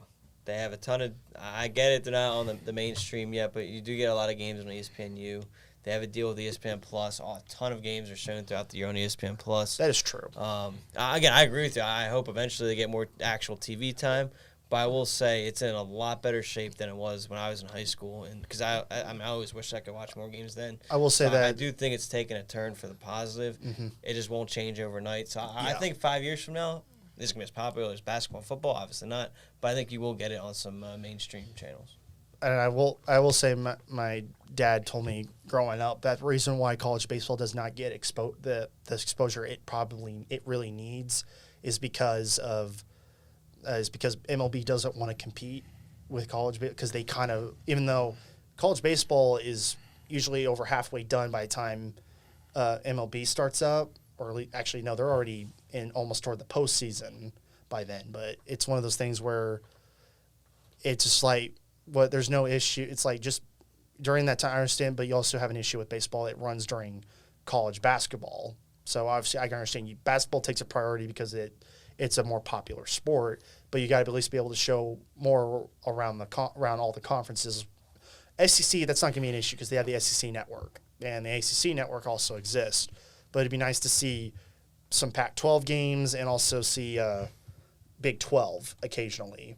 Yeah. But obviously they're going to just relegate those games to ESPN Plus. Yeah. Oh, okay. I'm glad we brought this up because this gives me a rant to go on to end this show, and I haven't had a good rant in a while about professional baseball and why I despise the system they use. Rob Manfred today, there's a quote, question someone asked him about like the future of streaming and things like that. And he said, there's a strong sense among ownership that an undertaking we're referring to as MLB Media should step into the digital space, in particular to provide fans with greater and more flexible opportunities to watch games. What does that mean? Duh! It's like, AKA do what the NFL does. Show all the games. Show the games. Do not do this regional sports network stuff that no one wants to see. And now you've got Sinclair. I know for the Royals they're going to do this. The streaming service they're going to roll out where it's like you can watch every Royals game for $25 a month. And it's just like, no, don't do that. And it leads me to this. I'm not excited about this at all, this map here you see. This is the MLB on Fox coverage map for this Saturday. This is an Oklahoma-specific rant to me because I get frustrated about things like this. When you look at this, the blue area is stations that are going to be showing the Cleveland-LA Dodgers game. You got California, West Coast, makes sense. You keep moving in where this makes sense. Why is Texas and Oklahoma showing the Dodgers game when St. Louis is right here? What is the difference of here versus here? I know there are more Cardinals fans in Oklahoma and Texas than there are Dodgers fans because the Cardinals have been historically in this area the whole time. I don't know anyone in Oklahoma City or Tulsa that is a Dodgers fan. I know way more Cardinals and Royals fans. I'm sure there are Dodgers fans, don't get me wrong. But this makes no sense to me. They're probably more metro area. I got two reasons for you on this one because actually I don't fully disagree with it this time, and here's why. You get to this part of the region, and yeah. I get it, St. Louis right there, but you get a lot of neutral fans because you get a lot of neutral fans there. So my two reasons: first, what minor league teams in Oklahoma City? Oh, I understand that, but the Cardinals. That's why you get a lot of carryover there. I a lot understand of Oklahoma that. City fans who are watching these Dodgers players grow through the farm system. They're going to stay Dodgers fans, and they're going to want to keep seeing how those players are doing. I understand that. You're gonna, especially what teams in Tulsa, the Dodgers as well. Yeah, but so Tulsa's showing the Cardinals game. Oklahoma City it's kind of like halfway, but that half of the state's close to St. Louis, so that's why. So you're getting there. Like when you look at OKC, it's all blue. Yes. So Tulsa, yes, but you look at OKC, who are you calling up? You're calling up AAA, which is OKC. Yes. So that's why you're doing that. So that makes sense because you're catering to the AAA fans who are going to stay Dodgers fans from watching those guys go. Yeah. Number two, I get Paul Goldschmidt's with the Cardinals. I get Nolan Arenado's there. But overall, who's got the more superstars? Dodgers. And when you got a lot of neutral fans, you want to advertise your superstars. Yes, I understand it, but you got St. Louis versus Boston. That is no one wants to see the Cleveland Guardians. How many people do you know want to actually see the Cleveland Guardians outside of this area? I mean, if they call themselves the Spiders, I'd be interested. More than you think. They have a possible MVP on their team. Jose Ramirez is one of the highest players in the game right now. You have one of the better pitchers in Shane Bieber. So, I mean, and that's what also depends on who's the pitching matchups. Yeah. Boston's got not the best pitching staff. If you're going to get a Shane Bieber versus Clayton Kershaw game, man, that's going to draw a lot of fans. So I don't necessarily disagree with it this time. And again, it's kind of half and – I mean, it's a little obviously more blue, but it is close to half and half. But again, I think with them having 2 minor league teams in the state of Oklahoma, that plays a major factor. Yeah, but to me, my main argument is that the Cardinals have the entire state of Oklahoma in their regional sports network territory, which means you should be able to watch that game. However, that now means if you live in Oklahoma City or southern Oklahoma or the Panhandle, you are now not going to be able to watch this game at all, unless you listen to it on the radio or have MLB. Well, however, that might not be true, though, because this might be another reason why, a lot of times they show it both when you're in that market. I know when the Phillies have played on national TV this year, they still show it on your normal TV station. I've checked. Bally Sports Midwest is not airing the game. It's not going to be anywhere. I would say that's another possible option because I know a lot of times, even when the Phillies play on Fox, they're still on the regular station. So if you're on your regular station, you're going to try to show a different game in that market anyway. I wouldn't know this struggle because I'm able to watch any Royals game. Yeah, I was going to say, this is a struggle for Cardinals fans who the state of Oklahoma has been engraved into the Cardinals culture for as long as I can remember. The Cardinals have had farm teams in Oklahoma since the 1940s. Obviously, they don't exist anymore, but they have had a grip on Oklahoma. KMOX used to reach Oklahoma all the time, and you could always hear the Cardinals. And then over the last 5 years, I understand with the Dodgers shifting, but even when the Astros had AAA and AA teams in Oklahoma City and Tulsa, this was never a problem. The Cardinals always took priority with the Astros and the Royals and the Rangers. But now with the Dodgers coming in, all of a sudden everything has to be the Dodgers. The Cardinals are still, to me, more important than the Dodgers. I understand that may not be the case to people in the Metro and they call the shots. But the Cardinals still play a vital part to Oklahoma baseball culture. Well, I don't understand this at all. It's like in more rural areas, you're going to find more Cardinals fans. I mean, here in Alva, I know it's like been here for I don't know how long, but they've always had the Alva Cardinals, which is one of the Little League teams they have, and we've actually played them. I've actually played them when I was with the Perkins Mustangs for an 8 and under. But it's like they were always. And I've also played on when I was doing Parks and Rec for Stillwater. I was on a team for 2 years, the Cardinals. Yes. So it's like you're gonna find more. I've known more Cardinals fans than obviously like with you, but obviously for me being a Royals fan, it's like I'm able to watch. It's weird how Kansas City doesn't have this. I understand proximity. I don't know how really close they really are versus St. Louis, but it's like the fact that Kansas City isn't having this issue, but yet the Cardinals are having this problem is weird. Yeah, it's like to me the thing that drives me up a wall is if the Dodgers were the main demographic of this state, I would be like I would accept my fate that the Cardinals are no longer relevant in the state of Oklahoma. I wouldn't be happy about it, but I'd accept it. But the 3 teams that dominate Oklahoma that are non-Yankees, non-Red Sox are the Cardinals, the Royals, and the Rangers. The Rangers, I would draw a line pretty much at I-40 and south. That's Rangers territory, which makes sense. You know, you would pick like game of the week style thing. But it's like I don't understand why Oklahoma is like slowly turning its back on the Cardinals. Like even Cardinals-Cubs 2 weeks ago. That's a giant National League rival, one of the top 3 rivalries in baseball, I would say. It is. Oh, we'll show Dodgers versus Diamondbacks. Like, what? A game that no one cares about. It was like, well, I understand the Dodgers are great and all, and I understand people want to watch them, but I would rather see, a historic rivalry or 2 amazing teams than Dodgers versus Team of the Week. It's one of these, once again, it's one of those things where instead of MLB allowing it to where you can watch any game you want, obviously that's really hard because you only have so many stations to work with. Yeah. Basically, they're also wanting you to buy a package to where you have to buy the MLB. They want the MLB TV or whatever, or extra innings or any of that stuff. They want you to get those packages so that way they're getting more money out of you, but also you're able to watch whatever game you want instead of setting it up to where they make games available on multiple different stations.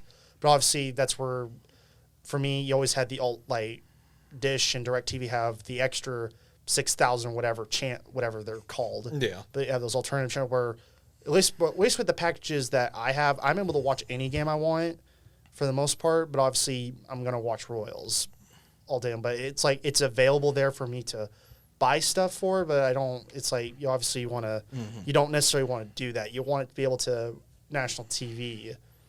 Yeah. But obviously, I don't know. I used to be able to just live stream the Cardinals on the Fox Sports website, and that's how I would do it for years. I would just because it would come through Fox Sports Oklahoma as the Cardinals' alternative broadcast, and I would just click that.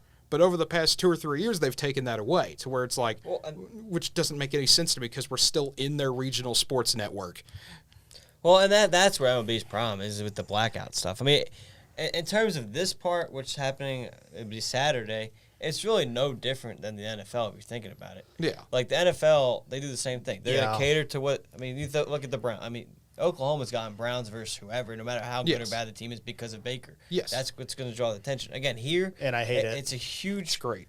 No, it's not as great because you're don't taking. worry, you won't have to worry about it after last season. You won't worry about it this Good, year. I get to watch. We'll more be Panthers territory now if he gets traded there. I get to watch more Chiefs. No. Yeah. Who wants to see a good team? Go to the East Coast then. Well, no, they'll follow Baker wherever he goes. Yeah. It's not the brand. It's the player because he grew up in Oklahoma. It's just like if Oklahoma State had a good quarterback that would transition well into. Let's take Mason Rudolph. If he next year took over for Ben Roethlisberger, I mean, I wish, and went out and played very well. And I'd hate it because I want to watch Chiefs. No, I get. You know, I'm telling you, I would hate it. I understand why. I'd hate, as a fan of the Chiefs, I hate it. I mean, I like seeing Rudolph. I would like to see Rudolph do well, but it's like I have my own team I would like to watch. But I understand the perspective, obviously, because been having to deal with it ever since Baker got in. Mm-hmm. It's like it's like anytime Chiefs and Browns were on at the same time, they'd always pick the Browns, even though it's like it's like I don't want to watch the Browns get their butts kicked every time. I want to watch the Kansas City Chiefs play. But sir, you will watch Baker hand the ball off to Nick Chubb 25 times. It will be awesome. So it's like I understand don't take my statements wrong. It's like I get why it happens. I'm just saying I don't like it. I hate it. It's like, well, I'd rather watch a team that is regionally close to me, or at least obviously I want to watch my team play. Chiefs would have priority if it wasn't the fact that everyone's like, we want to watch Baker. You want to watch Baker suck the entire time? Okay. Well, I mean, you got to take that up with the state of Oklahoma then. I mean, that's where more of my criticism lies is with KOKH Channel 25 who does this. That's my main argument. I just wish the MLB had a way to kind of better, like, hey, if they're in your coverage area, show their game. Like, if we were complaining about this and we lived in Wichita, I'd understand it a lot more. It also doesn't help in regards to, like, with the NFL, you're having that issue.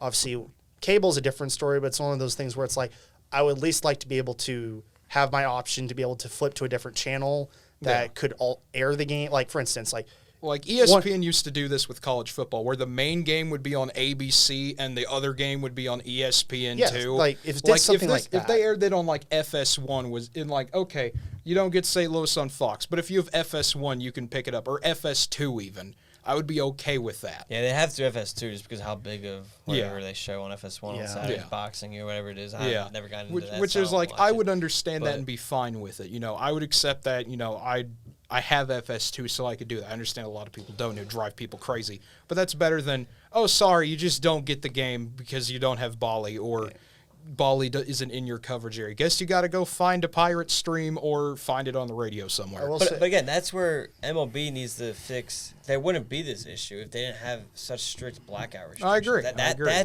All this leads back to that. If they didn't have the blackout restrictions, you go on ESPN Plus, go on that package because they have a deal. You go watch it on ESPN Plus. You could go on MLB TV. You can go on YouTube TV. No, the problem is it always comes back to the blackout market. And for some reason, MLB continues to have a very strict blackout market here. And that until they fix that, they will continue to have the streaming problems. And going back to your college baseball take, if that's true about the MLB not wanting to that's just stuff that I've been told. I'm not saying it's wrong. I'm just saying if that's true, that's MLB's problem, because I think one of the biggest reasons, I could be 100% wrong with this. This is my opinion. Why one of the biggest reasons college basketball and college football, I think that helps the NFL and the NBA, because you're able to watch some of those top college guys transition into professionals, and you're able to grow your game that way. And again, that's part of the problem with baseball in terms of even kids playing it these days. Yeah. You grow up, you're hearing how big college sports are. You want to make college sports. Well, you turn on your TV, you go on your computer. What college sports are you always seeing? You're always seeing football. You're seeing basketball. Even You're not, and that's part of their problem. So if that is where the conflict is, then MLB needs to relax on that because the more college baseball you show, you're only going to grow your professional game. That's the one thing is that whether that might be something the NCAA is causing, where it might be NCAA, I don't know, or MLB, but it's basically one of those things where it's like, and that's the argument that anyone like if I believe it is true that the MLB has been hindering, it's one of those things where. It's like, why hinder the college part? Because that's where you grow your, like you said, grow your sport. That's the reason why that's why the NBA is popular, is as big as it is. Even though you could probably make an argument, well, it could build on its own. It's like without the college, because people love college sports. It's one of those things where NFL would not be as big as it was if it was for their college stars. Like many of those big guys coming up, like it's like one's from. Like you have many big superstars coming from college up to the NFL, and then you might have those late bloomers that weren't necessarily the biggest star in college, but they all of a sudden blow up in the NFL. That's more of an NFL development thing than a college thing. But college helps builds professional sports. Whether you want to look at whether you prefer professional or college more, it's like NFL would not be where it is without the backbone of college football being as big as it is. Yes. And obviously same thing with basketball and any other major sport. But it just feels like with baseball, college has always been hindered because there's like for some reason a priority by major networks to always have MLB take priority over college, though obviously when you hit the postseason, ESPN does show more college baseball. Yeah. But it doesn't feel like there's enough of it because over half the games majority of those games get relegated to ESPN Plus, which I understand you can't air everything, but it's like it'd be nice to have 2 to 3 channels to be able on ESPN to at least show more baseball. Mm-hmm. ESPNU will always show baseball. That's just a guarantee because it's a college station. It's a college. But ESPN, I wish ESPN2, I wish would show more. But obviously, you have other things that take priority. Yeah, no, gotta put that on SEC Network. But also, it's mainly because ESPN's trying to carry so many different things at once. I mean, when you have hockey and they got hockey. You have hockey, the NHL, the NBA, and college baseball and softball all competing for TV time. And keep in mind, you have the new softball leagues that just got started, so they got their deal inked with ESPN as well. So you see that on ESPN and ESPN2 now, the Athletes Unlimited stuff. It also shows that Fox and NBC and CBS just aren't as into sports anymore as they used to be because they were the stations that carried everything. It seemed like ESPN, obviously obviously they were the latecomer versus the other ones, but ESPN just over time overtook everybody because they prioritized sports over the other networks. Well, the mouse has more money than anyone else too. That is true, but some of the partners for everybody nowadays. So they just benefit from that. They have money in everything. It seems like. My last thing. I mean, just one quick example. Let's just stick with Baker. I mean, Baker's taken over a whole state. Yeah, that's true. He's made the Cleveland Browns relevant in Oklahoma. You look at them out. You walk down in Oklahoma City. Look at all the Baker jerseys that are being worn off of Browns jerseys. I mean, that's where you're growing your college game is relevant. I mean, you're not seeing anybody walk around with college baseball jerseys that often down the city. But here's not to cut you off, but here's the thing that I think with the Baker thing, because the first week he started, they were not televised in Oklahoma. That first 2 weeks, it took News 9 getting I think they got 10,000 phone calls in 2 hours or something like that. It took a massive push, and which was funny because the game was airing on Fox, so they called the wrong people.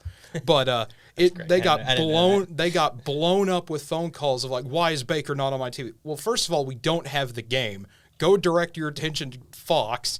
They have the game. And so Fox got a lot of calls later that day to where, hey, put Baker Mayfield on TV. This guy is the face of Oklahoma, whether you want him to be or not. And I know that doesn't bode well with Oklahoma State fans. I understand that. But it's he is the most popular player in Oklahoma because of what he did at OU. It's No, been, exactly. yeah. Well, it's also you guys gave him the Messiah complex. Yes. Well, he did basically. It was like if we had a Barry Switzer player nowadays. That did help so too. Can you do that with Jalen Hurts too, so I can get all the Eagles games? I would love to do that. We also have Lane Johnson on our team, so we got a couple of Oklahoma. I'm just surprised you guys just. I'm just surprised you guys Here's just the didn't thing. do that with Kyler Murray, despite the fact he was a better player. Well, the We difference do is Baker lived at Oklahoma. Like he was there for years. Kyler and Jalen transferred there. That's the issue. Well, I mean, Like, Baker transferred there too, but he was a 3-year guy instead but of that's 1. my point. We talk about loyalty. He was there for a while. Like he helped bring back Oklahoma, and he was given the keys under Bob Stoops, and then he had that last year with Lincoln, which I would say was his best year.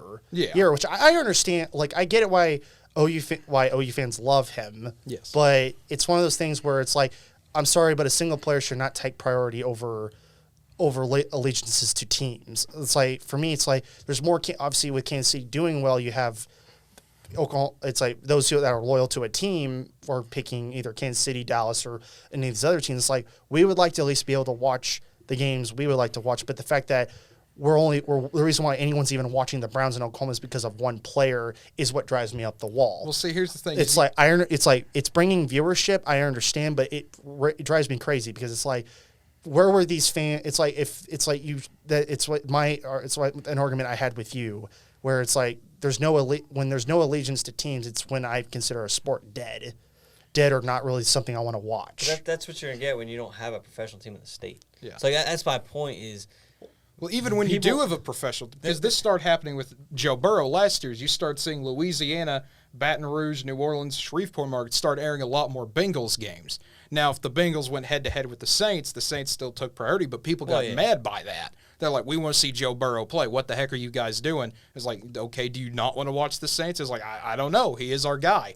So I think that's kind of weird, but we're seeing in some places, especially places with college football rich history, and especially when you have NFL teams that are either kind of falling off. I wouldn't really say the Saints are falling off, but not doing as well as they once were. You still see college football can overtake the NFL just in sheer power, not in terms of size. That will never happen. But in terms of getting people fired up about rooting for their guy. It's more of along the lines for me is that I prioritize a team over an individual player. And that's basically a lot of, like with OU fans, they prioritize their team over necessarily individual players. Now they love particular individual players like Baker, but the team took more priority over him. Like for instance, if he transferred before the 2017 season started, despite the fact all he did for Oklahoma, they wouldn't care about him. No, people would be livid. Norman would have been on fire for a day or two. But that's one reason why I hate it with professional sports. It's more of an issue with the NBA than necessarily the NFL, because while you might have your Tom Brady fans, you still have more people that are allegiance to their team, because New England didn't really lose a lot of fans. You might have people that went and rooted for Tom Brady, but they still kept people in with their team. Yeah, there were a lot of people I knew where it was like, Tampa now has Brady, so I'll root for both because they're NFC, so we can do both. So it's one of those things for me is like, it's like for me, my allegiance has been with the Chiefs since 2011. Yeah. Mainly because I've been more into Kansas City than I was. Well, it's like initially, it's like growing up a Dallas fan, I just kind of, a lot of things Dallas was doing really drove me away from ever really wanting to root. They weren't my favorite team. But they had the greatest color commentator, quarterback Tony Romo. That is true. He is a great color commentator. But obviously, I'm more of a Kansas City guy. So, like, anytime Kansas City really has any professional teams, obviously, when it comes to basketball, like, if Kansas City got a basketball team, my priority would still be the Thunder, because obviously we have a professional team here. So, that's never going to change. But it's like, my allegiance is to the team, not players. Yeah. As much as I would love to see Mason Rudolph succeed, am I going to root against him when they play the Chiefs? Yes, but I want to see him do well.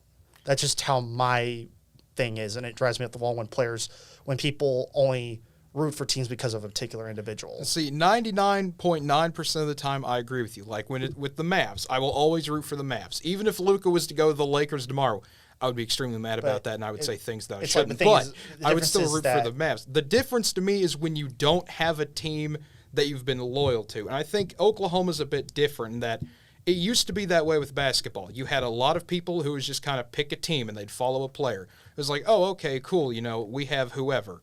There were a lot of people who's like, okay, Lakers, yeah, because Kobe. Okay, yeah, Cavs because LeBron. Okay, maybe some Mavs people because they like Dirk and, hey, we're kind of close to Texas. You had Spurs, Dirk, you had Mavs. Spurs, yeah. Everybody. There was a collection of many different teams. You had nearly everybody. And then when the Thunder came, most people united around a team, which makes sense. That's how that works.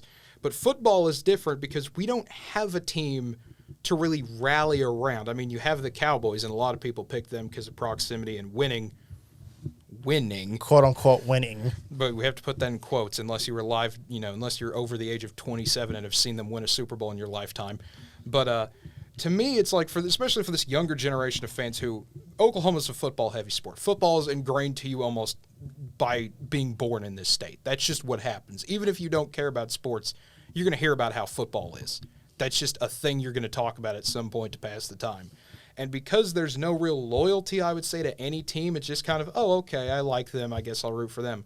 Like, that's how I was. I was raised in a household where there was one rule with the NFL. You can root for any team you want except the Dallas Cowboys. That's how I was raised. So it was anyone but Dallas.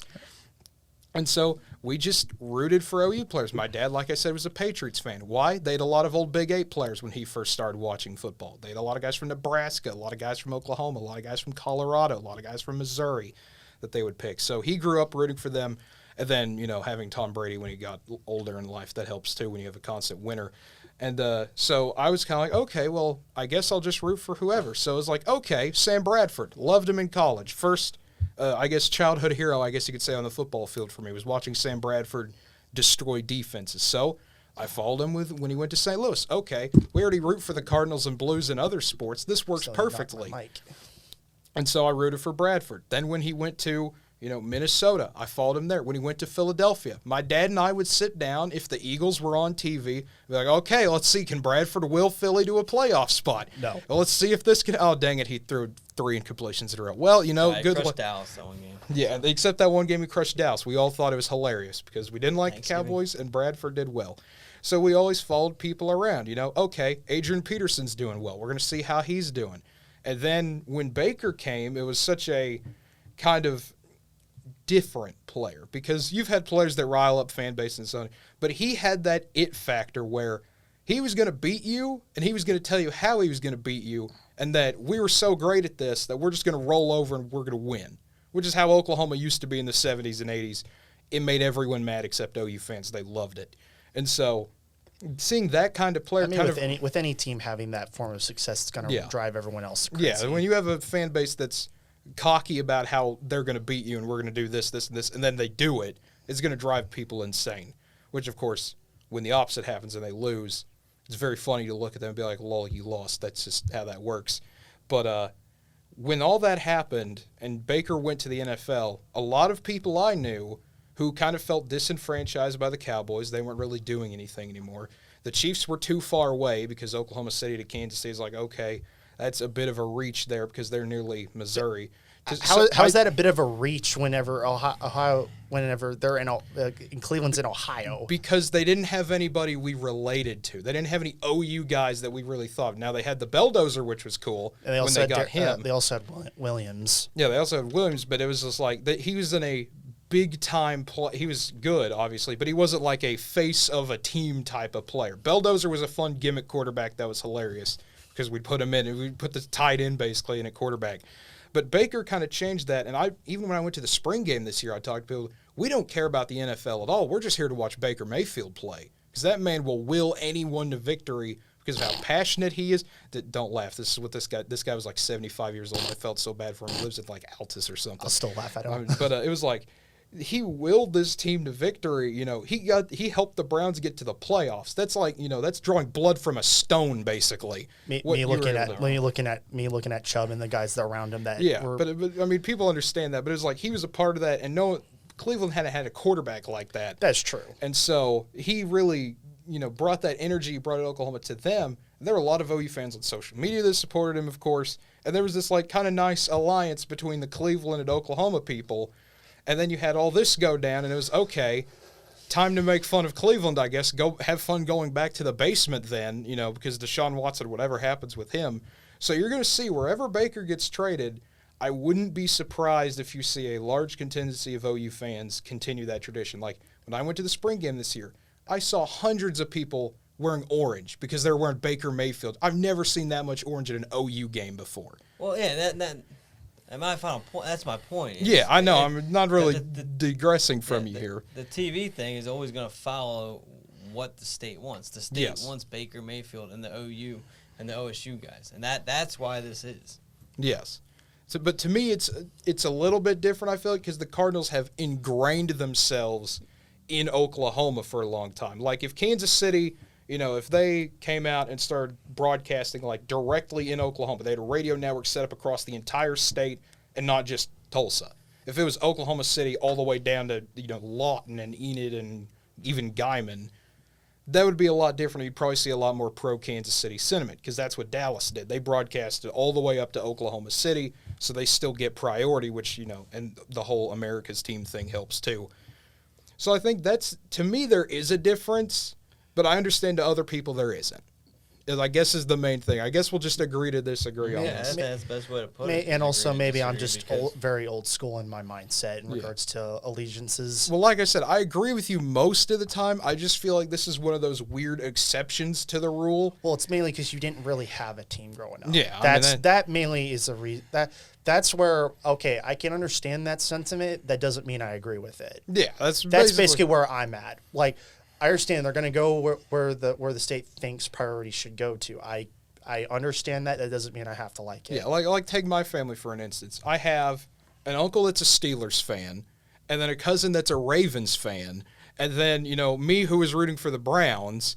And it was like all we need is one person to root for the Bengals, and we have the entire AFC North under our household.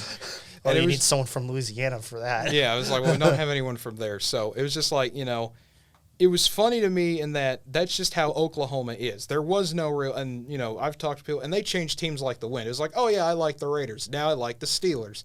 And, maybe next week they'll like the Cowboys. Probably not, because if they were a Steelers fan, they were probably taught not to like them. But, it's weirder here when you don't have a team than when you do. Because in the NBA, you're not going to get this. You're going to get, if the NBA, which they should never do not ever do this. But if they did the regional stuff, it would make me upset because Dallas would never get shown if Oklahoma City was on at the same time. That would just be a fact of life I would have to deal with. But I would still be in the Mavs regional network because the Mavs at one point had territory here. The Cardinals once had territory here, but they get thrown out the window for a team that's, halfway across America just because they have a farm team here that, yes, they're doing well, but at the same time, I still don't know how many people they've latched onto because, oh, yeah, Oklahoma City is the Dodgers, so I like the Dodgers. Well, when I go to Oklahoma City every once in a while, I've seen more Dodgers stuff than Cardinal stuff. Like walking around the city. Yeah. Like, I feel like. I guess we've just had different experiences there. Well, it's like, I think that's, obviously, like you said, it's mainly because obviously Dodgers are doing well. And that's the other thing. Dodgers travel everywhere. Like, Dodgers is such a big fan base at this point. They're basically taking over the Yankees. Like, the L.A. stuff is bigger, is almost as big as the New York stuff. They're in the playoffs every year.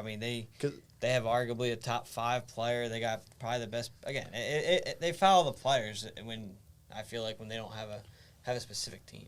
And also it's like obviously with me and Cade growing up here, obviously like he said in the last 5 years that's kind of changed. It's like obviously more Cardinal stuff. There used to be a lot of Cardinal stuff growing up when I obviously going in the Metro and any place like Stillwater, if they even had any professional stuff, you saw a lot of Cardinal stuff, but obviously that's changed. Where obviously my last years of high school, there was still no Dodger stuff, but there was like less professional stuff. There was more college, Metro area that slightly changed. There was less Cardinal stuff coming in. So obviously, like you said, more, it's whatever. I guess to me it was also weird because I never really had that factor when Houston had the Red Hawks here. Where it's just like you never got that factor from them. Where it's like, oh, hey, that's an Astros hat. What are you doing here? It's like you never had no Astros stuff here. Yeah, which this is why I wish Cardinals would just put a AAA team in OKC just for funsies. I know they'll never move from Memphis because they have a great deal going there with the Redbirds, but it's like I would like one OKC Cardinals team. I'd be very excited about that. But I guess that's the best way to put it. I just agree to disagree, and that's just where we'll be. That's part of this. Yeah, that's just how life works sometimes. So On that note, it has been a wonderful show. It has been a long show. This is like 30 minutes over what we usually do. When we got a few debates that went long. We actually had some discussion today, which is always a good sign. So for Connor Gray, for Andrew Santangelo, I'm Cade Kennedy. We will be back. Wow, I can't talk. I'm running out of words. 2 hours. Yeah, nearly 2 hours, so this happens eventually. We will be back Tuesday around 5:30 or so. Of course, if you want to know when we go live exactly, feel free to follow us on Twitter, Facebook, Instagram, or TikTok. And be sure to like the video once this comes out on YouTube and subscribe to the channel, whether it be NWTV7 or the Guys Who Stare at Stats. A link to that channel will be in the description below. One final time, thank you for tuning in, and have a great night, everybody.